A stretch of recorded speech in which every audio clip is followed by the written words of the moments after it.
Many people were upset when the shock jock Imus said what he said a few weeks ago.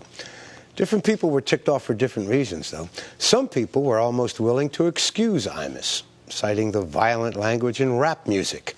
Black artists referring in such hateful terms to other blacks in general and black women in particular.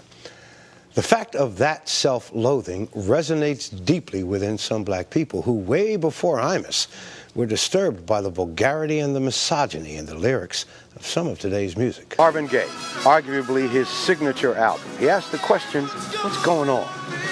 Well, for many of us in Marvin's generation, when we hear what our kids are listening to today, we are indeed inclined to wonder what is going on. A couple points need to be made here. Parents have never been comfortable with their children's music. Your parents probably hated Elvis. Their parents weren't too sure about Frank Sinatra.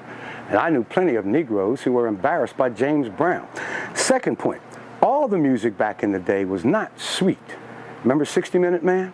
And then how about Work With Me Annie, followed by Annie Had a Baby? Nothing subtle there. Bobby Bennett is old school. Been in the business for 40 years. He's heard it all. But this current stuff is different. A couple of weeks ago, the icon of the hip-hop world, Russell Simmons, called for a ban on 3 of the most offensive terms in rap music. The opinion of nearly everyone with whom we talked was unanimous. It's about time.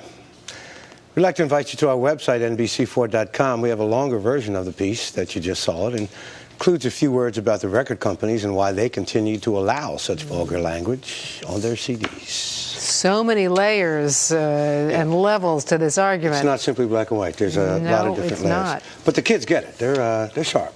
But for parents, I got a 15-year-old and a 12-year-old, and they are right into this, and you can't keep it away from them. No, you can't, and that's why Tigger's point is on the point, and Sheila Johnson's also. You got to be with your kids. You got to talk to your kids. You got to know who those groups are.